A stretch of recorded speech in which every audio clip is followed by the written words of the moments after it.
This is what a real coarse 220 grit edge looks like. Good morning, beautiful people.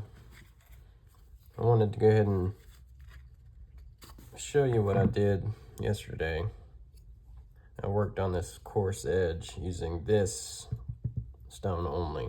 It's a 220 Sharpal, and then I deburred it on the same stone, meaning I did alternating forward passes nice and lightly after I did normal passes forward only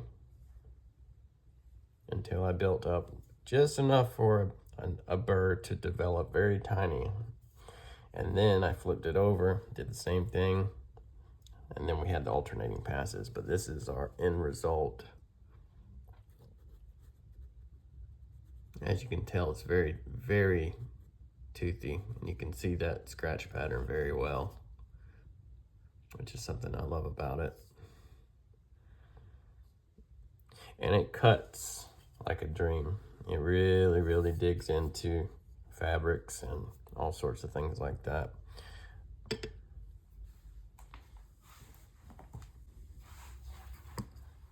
I'll show you a quick example with this little bit of rope I have.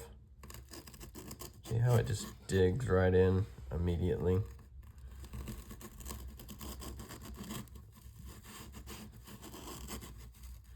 It's because it's literally sawing the fibers apart. So we know what stone I used, the Sharpal 220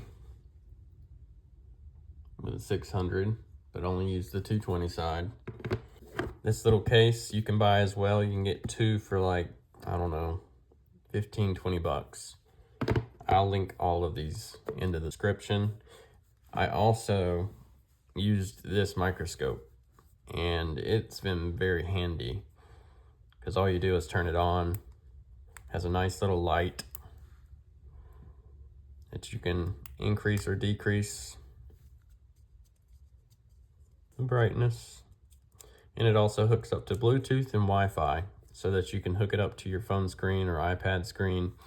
And then as you're looking at the material or the blade, you can take pictures, take videos, and that's what we're going to go over now.